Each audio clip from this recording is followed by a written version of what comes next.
Najua hali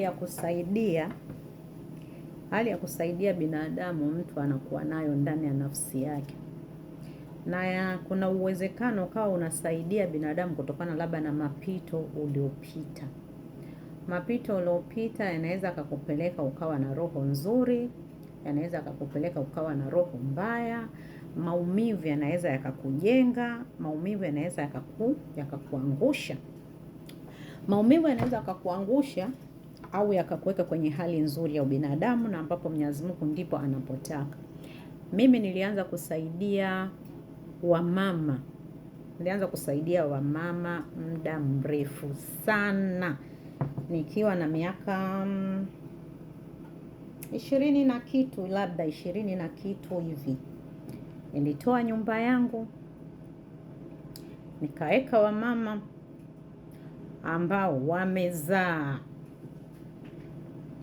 na nikawapa biashara, na nikawa nawasaidia watoto wao mpaka wamekua. Na mpaka hapa ninapokuambia, yani nikiwaona hao watoto na wapita siwajui. Lakini wamama nilowasaidia nakutana nao, tunakula, tunakunywa, tunacheka. Mimi ni mwenye moyo wa kusaidia.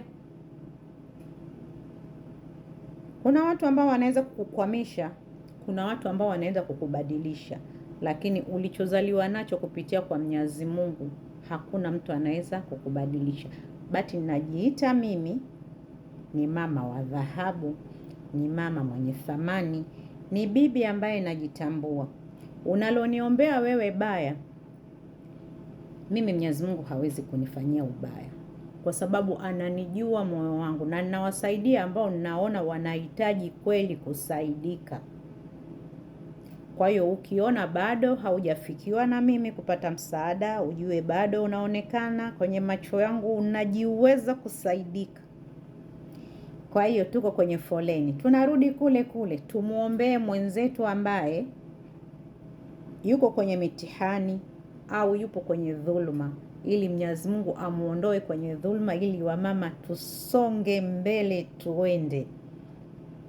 Adui ya mwanamke ni mwanamke, lakini mimi ni mwanamke ambaye najitolea kwa wanawake wenzangu. Siwezi kuwa adui kwa mwanamke mwenzangu hata siku moja. Like, share, comment, tia dua.